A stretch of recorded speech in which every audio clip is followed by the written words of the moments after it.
Hello and welcome to Ag PhD. I'm Darren Hefty. And I'm Brian Hefty. Thanks for joining us today. You may not think an awful lot about iron for your crops, but here at Ag PhD, we do.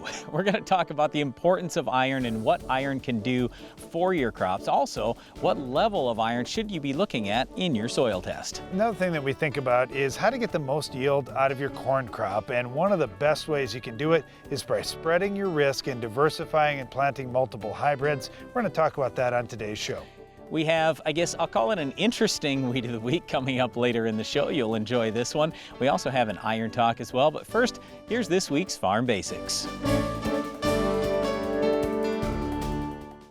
Your soybeans are in the bin, but the game isn't over yet. Score more points this year by taking your beans to the end zone. At $10 beans, every point of moisture below your target takes away 15 cents per bushel. Reclaim that lost yield with the end zone bin system from Farm Shop MFG.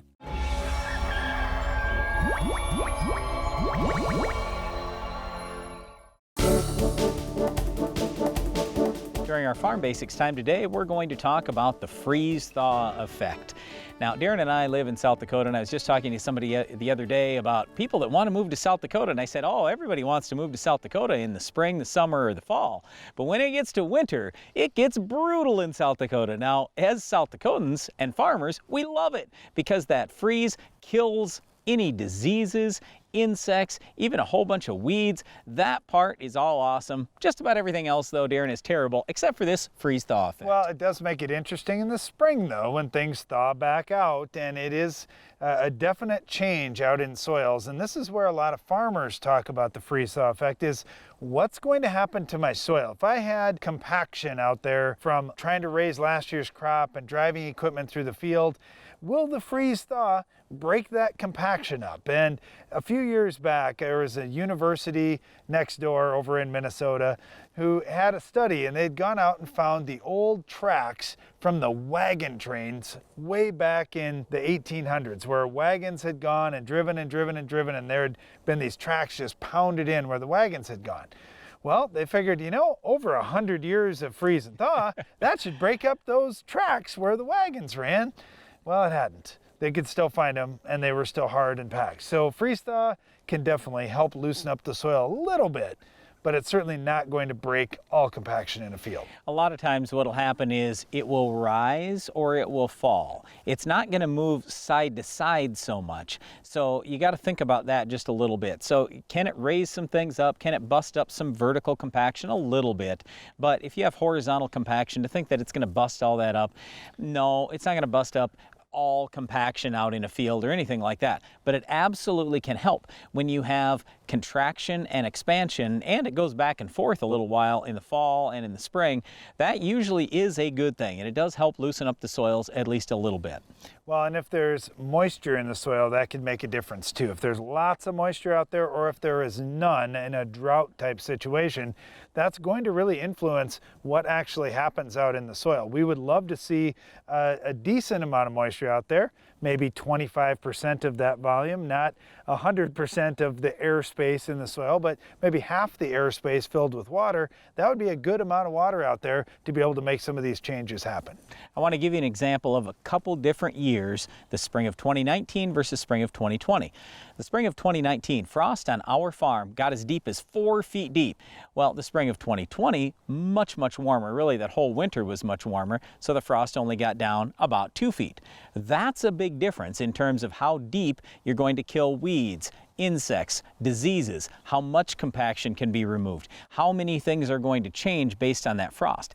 A lot depends obviously on how cold it's going to get, but the other thing is how much snow is there to insulate the ground. The more snow you have, the less chance the frost is going to get real deep. Well, if you're in an area that freezes, the freeze-thaw effect can be a big deal out in fields.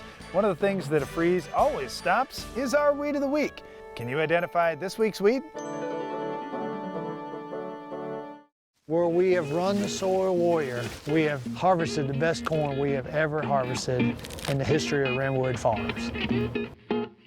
Now, I'm kind of always wanting to push the envelope to see what else I can do to help enhance that emergence. Their ride is so much smoother. Their seed placement is even better. Where we had our best emergence and we've had our best yields was where we ran the Soil Warrior. Success isn't just about maintaining your operation, how you make out for the season, or how much you can get from each acre. It's about doing precisely what needs to be done to feed your crop and grow your legacy, all the way down to the last drop. AgroLiquid Precision Crop Nutrition. Apply less, expect more. Find a retailer at agroliquid.com. When you apply phosphate fertilizer, it binds to calcium in the soil, becoming calcium phosphate, essentially tooth enamel. How much of this tooth do you think will become available to your crop? NutriCharge doubles your phosphate availability by protecting it from calcium fixation.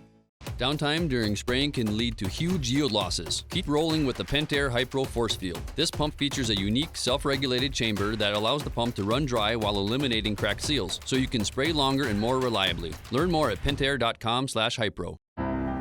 Across the country and across county lines, no two operations are alike. You make the right decisions for the right acres, and no decision is more important than what you choose to plant. Introducing Extend Flex soybeans, elite genetics now with the addition of glufosinate tolerance, giving you the yield you want with the choice you need. Extend Flex soybeans.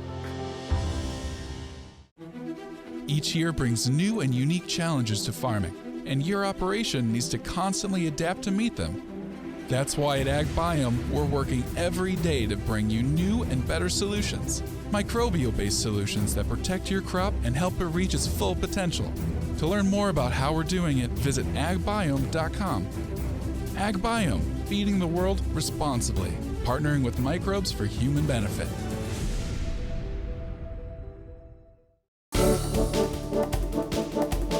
If you're planting corn on your farm, you're probably thinking, why can't I just plant one hybrid, find the best one, and plant that everywhere and be successful? Well, of course, if you planted corn more than 1 year, you know there isn't a perfect corn hybrid out there, and you generally have to plant a few just to meet the needs of your various fields. But I'm going to talk to you today, and Brian will talk to you as well, about why diversifying your corn play and putting more hybrids on the farm could make a lot of financial sense for you. Well, here's the whole thing. Darren and I look at corn hybrids all the time. Darren much more than me. But neither one of us can even come close to picking what's going to for sure be the winner this next year among, let's call it, 100 different genetics choices we have in our maturity range. So out of that 100, can we get in the top 10%? Maybe. Can we get in the top 20%? Maybe. Can we get in the top 50%? Probably, yeah. You see where I'm going with this. Nobody can pick the winners, so why are we trying so hard? If you look at last year and last year's winners, the one thing we can promise you about the weather coming into this year is it's going to be different. We just don't know how it's going to be different, but a good example, I was talking earlier in the show about 2019 versus 2020. Well, in 2019, all planting was delayed. We had nothing but rain, rain, rain all through the season. 2020, we planted super early, got everything in early. Then it turned cold for a month. Then late in the summer, we completely dried out. We had virtually no rain for 3 months and super hot temps. So 2 totally different years, we need 2 totally different hybrids. Well, the other thing that you mentioned there, Brian, is the term maturity range. What is the best maturity to plant on your farm? Now, you may say, on our farm, 105-day corn year in and year out is probably going to be the best, and that's fine if you look at a 10-year average. But some years, we were better off planting 100-day corn. Some years, we maybe could have taken advantage of 110-day corn. So you want to plant a range and plant some hybrids from each of those classes. That way, if you do happen to get heat at the wrong time, it's not going to hurt you on the whole farm. For example, this year, the 105-day corns, well, we saw a little bit of tip back because we had some 100-degree temperatures and dry weather right when they were trying to pollinate. Also, you have to be realistic about your situation. For example, if you're a farmer in North Dakota, you might say, well, I want to plant 82-day corn because it yields a little more than the 75-day corn. But look, if 75-day corn is going to make it and 82 is a little questionable, I'm not saying don't plant any 82, but you got to plant some 75 so you know you're going to have something that's going to be real dry and higher test weight, and you can blend those things off if you want to. Also, it could be the flip side where you have a super long growing season and you say, well, the 105-day corns yielded just as good as the 115, so I'll just plant the 105 and finish harvest way early. Well, when you finish harvest way early, you might actually have to seed a cover crop to get something growing out there. Why not make corn your cover crop? Have a longer day corn and plant early, harvest late, and now you had something growing out there for the entire season and accomplished everything that a cover crop would do, and you didn't have to spend the money or take the time to plant the cover crop. One other purpose planting multiple hybrids serves is disease protection. When you think about it, there's a new disease problem that pops up every 5 or 10 years in the country. Lately it's been tar spot. We're hearing a lot more about Physoderma now, and who knows what the next thing will be. Well, guess what? If you ask any seed corn company out there, hey, what's your best hybrids for tar spot protection? They've got a few. And if you say, well, how about Physoderma protection? They may have a couple, but chances are those aren't the same hybrids. So you're probably going to have to say, okay, here I need to plant a little bit of this in case I get some tar spot, a little bit of this in case I get some Physoderma, a little bit of that in case I get some gosses, or in case I get some gray leaf spot. You can see where I'm going here. Having multiple hybrids out there spreads your risk. So if something does come in that's unexpected, at least you're not going to get hit on every hybrid. But let's say that it's something that happens every year. Like, let's say you raise nothing but corn, you have gosses wilt in every single field. Well, that should be the first selection you make. Find something that's great on that, and then spread a range of maturities, and maybe then spread a range of traits also. So for example, where we have a lot of corn rootworms, we're going to plant Smart Stacks. Where we don't, we're just going to plant VT Double. You might just want to plant conventional in some fields that are super clean, no bugs, nothing. All I'm getting at here is we really encourage you to spread the risk when it comes to maturity, spread the risk when it comes to planting multiple varieties, because again, if we're just simply looking at, oh, last year's winners, we're going to plant those, no way, never works. It's very common when last year's winners are this year's losers and vice versa. Well, planting multiple corn hybrids serves a lot of purposes to help protect your farm, and in any of those corn hybrids, you should be able to control our weed of the week. We'll show you how to stop this weed later in the show.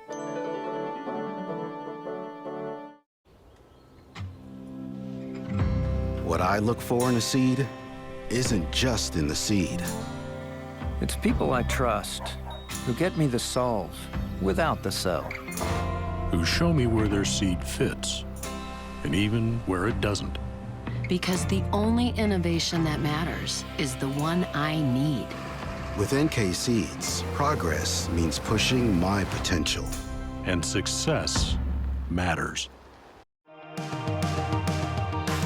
As a global planter consultant, YieldTrack caught my eye because it was agronomically superior to anything else that I had seen. Things like the potential of increasing corn yields approximately 12 bushel per acre by eliminating the center section compaction and pinch rows that have compaction on both sides of the same row. Improving uniform seed depth and plant emergence by cutting wing movement 50% using walking wing wheels which stabilize row unit movement at higher speeds. Floating bigger seed and fertilizer payloads at a 14 psi or less footprint through innovative design that eliminates weight and improves durability, allowing YieldTrack to be up to 6,000 pounds lighter than other equivalent machines. Contact Norwood Sales to learn more on how to improve your farm's profitability using a YieldTrack planter.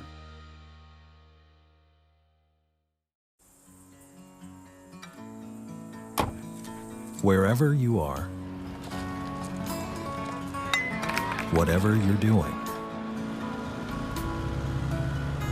whenever you want. In your life and on your farm, Case IH AFS Connect gives you more control. Monitor your operation, manage your fleet and your farm data your way. Case IH, rethink productivity.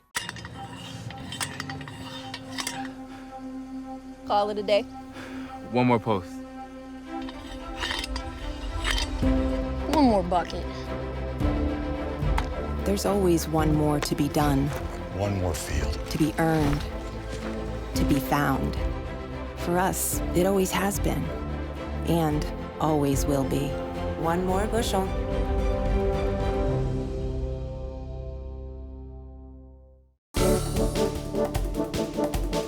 Iron is an essential nutrient for your crop, but yet, have you been fertilizing with iron as you're fertilizing any crop that you're growing out there? In many cases, we've got high levels of iron in the soil, but does that mean it's necessarily getting into the plant? When I look at a micronutrient like iron, I think there's a couple things that I would recommend. First of all, when you're soil testing, make sure you include micronutrients on your soil test, and iron would be one that you could take a look at. And then, if you're doing any plant tissue analysis to see what actually is getting into the plant, iron would be another one to look for on that test. Okay, here's the problem though. Let's say you have iron deficiency chlorosis in soybeans. You actually could show iron in your plant tissue, yet the plant is still turning yellow from lack of iron. And you go, what? How can that possibly be? Well, here's what's happening. There is still iron in the plant, but it is turned from the good or ferrous form into the ferric form. And your plant is going to be short on iron. Even though there's iron there, it's in the wrong form. The whole thing is, it's about soil pH. If your soil pH gets to 7 or less, you are not going to have this issue anymore. Gone. Okay, so if you've got an iron deficiency chlorosis area on your farm, work on getting the drainage improved, work on reducing anything that's going to cause higher pH levels, like for example, high sodium or high magnesium, and push that pH down. Once you do, iron deficiency chlorosis is gone. Your iron will remain in the ferrous form, which I call the good form, and now your plants are not going to turn yellow. Well, it is nice, but if you need to deliver iron in those situations to the crop, just putting out regular iron sulfate is not going to fit the bill here, because that iron is just going to be converted to the wrong form that the plant doesn't necessarily need. What you need to do is use a certain form of iron. A lot of times we'll be using EDDHA chelates to try to protect that iron and get it into the plant in the right form. That would be one way to go about this. There are a number of products on the market, and there are even some new ones coming out, because as science moves forward and chemists get more involved in this process, they're finding even better ways to deliver iron to your plants. But make sure you do that at planting. When you're doing it foliar, yes, you can turn the plant green, and that's one of the things that we were going to talk about a little bit with iron. If you have super dark green crops, very often that means good iron levels. And yes, you can go foliar feed and it'll turn the crop dark green, even in soybeans in those IDC areas. But if it turned yellow earlier, if you had an iron deficiency earlier, you've already lost the yield. So getting the early application out, especially at planting time, that's typically the best way to go. So let's go back to the soil test just a little bit and talk about what we're looking for with iron. One of the things that we're going to compare iron with often is manganese. And depending on if you're running a Malic 3 test or if you're running a DTPA extraction, there's going to be some different numbers that you're going to look at. But what we look at on our soil test, we would like to see that iron number be at least 20 parts per million, somewhere in that 20 to 40 range on a DTPA test. It may be a higher number on the Malic 3s, but we want to see that number being bigger than what our manganese number is. Now, where we farm, it's generally not too hard to do that because we've naturally got more iron than manganese, but in some parts of the country, that can be a challenge where you see more manganese than iron. In those cases, make sure you're adding more iron to get it above that manganese level to help the plant be able to utilize it. The cheapest way for us to add iron is in the water treatment lime that we will commonly use on our farm. Very high levels of iron there, good source of iron, works quite well, no big issues with that. I would say iron can move down through the soil to some degree. It's not going to be stuck like phosphorus or zinc so much, so you can apply iron over the soil surface, watch it work down over the years. That's not a real big issue. But there are many sources of iron out there. Like Darren said a little bit earlier, the thing that we're most interested in is with IDC, then you got to pick that EDDHA. Otherwise, you can go iron sulfate or a number of other forms. Iron's a very important nutrient for your crop. It is an essential nutrient for plant growth, so monitor that with your soil tests, with plant tissue testing, and add more iron if you need it. Another thing you've got to monitor on your farm is weed control, especially if you've got our Weed of the Week. We'll tell you how to stop it coming up next. The Weed of the Week is brought to you by Corteva Agriscience, Agriculture Division of Dow DuPont. Finish the fight against tough weeds with the Enlist Weed Control System.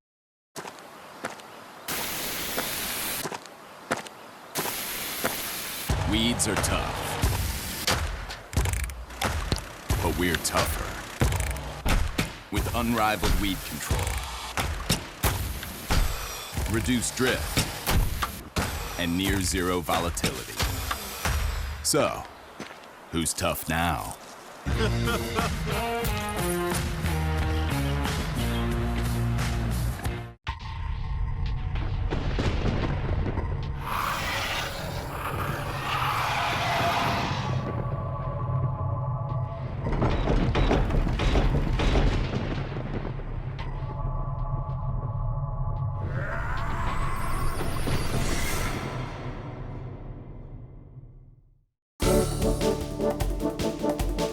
Our Weed of the Week is actually the second biggest acre crop in the United States. It's soybeans, but in this case, it's volunteer soybeans that are showing up somewhere where you don't want them. We'll tell you how to stop this weed. If you had some harvest loss in your soybean fields in 2020, you're going to have to fight those in 2021 when you're planting corn or whatever crop you go to.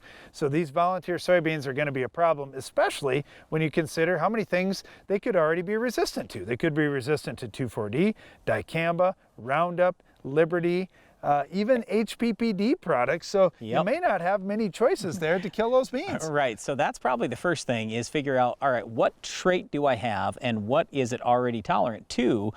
Because yeah, if it's tolerant to HPPD, honestly, that's one of my go-to things anymore. I say, oh yeah, throw an HPPD out there, that'll be great. I always used to say dicamba or 2,4-D. Now, the only good thing I'll tell you is the dicamba tolerant soybeans are controlled easily by 2,4-D. The 2,4-D tolerant soybeans are controlled easily by But I don't want to spray 2,4-D out in my corn. So that's not going to be a good option. I got an option though, Stinger. Stinger would be one that would actually kill the beans and would be safe to the corn. Well, I know, but Stinger's okay.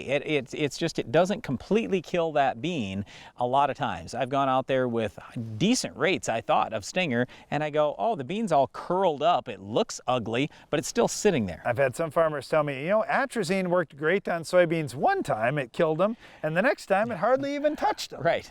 So what we're telling you here is this is a real challenge. All right, we've got a lot of herbicides in corn that will control soybeans, but you got to be careful about which soybeans you're trying to control. All right, now, Toradon is another great option, Brian. It smokes soybeans. I don't care what trait they have. However, that's not going to be good out in a crop field because it's going to carry over forever. Well, it all depends. You aren't going to be planting a broadleaf crop for the next 10 years, but if that's okay with you, then sure, Toradon would work.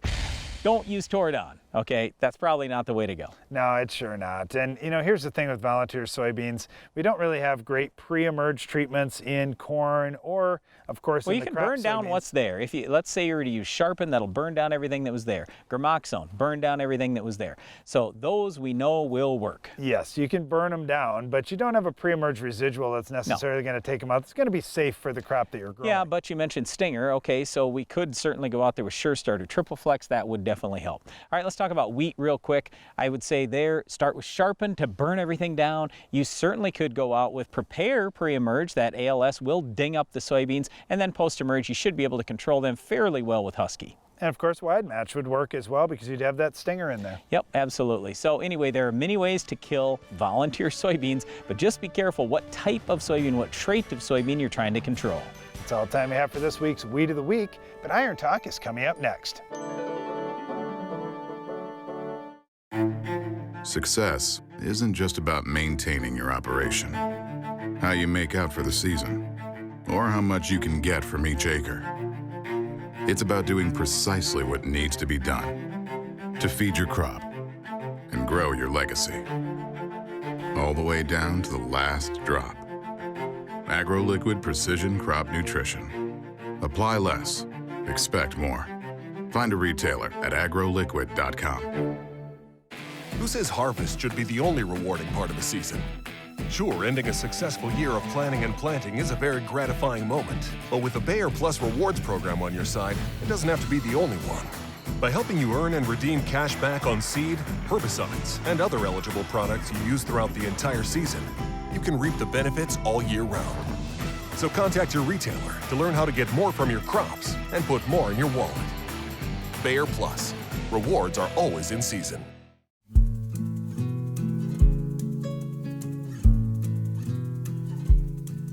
Find love, then give it all away.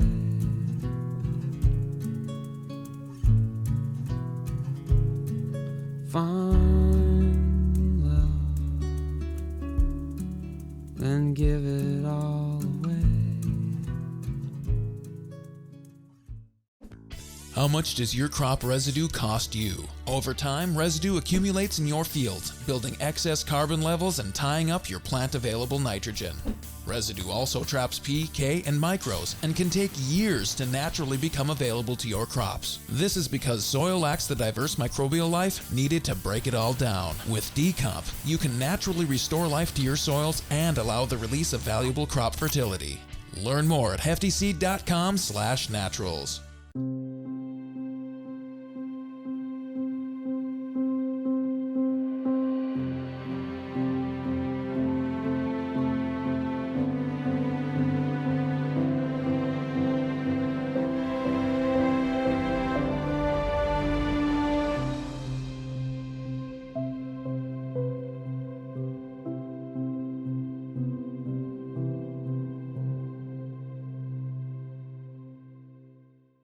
Your soybeans are in the bin, but the game isn't over yet. Score more points this year by taking your beans to the end zone. If your beans went in the bin at low moisture, you can naturally rehydrate to reclaim lost yield with the End Zone fan control system from Farm Shop MFG. At $10 beans, every point of moisture below your target takes away 15 cents per bushel. That means raising 9% moisture beans to 13 can increase your profits by 60 cents per bushel. Score more yields in the End Zone from Farm Shop MFG. Iron Talk is brought to you by Case IH.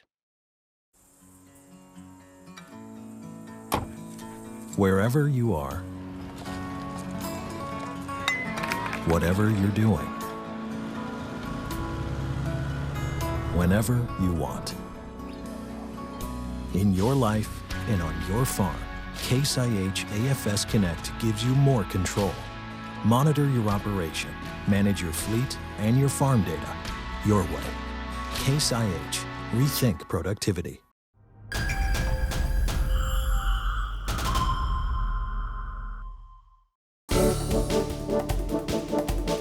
Fall fertilizing is still going on in many areas of the country. Much of it involves broadcasting nutrients on top of the ground and trying to till them in. We'll look at something completely different in today's Iron Talk. Our discussion will revolve around placing fertility inputs deeper in the soil. Deep fertilizer placement's happening on more acres each season across the country. Everyone's definition of exactly what qualifies as deep, though, seems to vary quite a bit. Now, on our farm, we prefer using a shank in the fall for deep placement, and to us, that means putting fertilizer down 8 to 10 inches deep in the soil. We're doing this for several reasons. First, the shank is the tool to get the deepest placement. Next, plant roots will reach that 8 to 10 inch deep fertilizer strip much earlier in the growing season than you think. Often by the time we've got 4-inch tall corn in the spring, our roots are already accessing the fertilizer. Next, we find deep fertility helps improve drought tolerance greatly. Early season roots proliferate deeper in the soil because there's fertility there. And when the topsoil dries out, it takes quite a while before it gets bone dry that deep in the soil. Finally, we really like deep placement because especially when you put nutrients like phosphorus and potassium deep in the soil, they are much less likely to leave your field due to erosion since they really don't move around much in the soil. Broadcasting these nutrients leaves them at risk to heavy rains, flooding, and other weather conditions that could cause them to end up in a river or stream. There are many reasons to consider deep placement of fertility on your farm.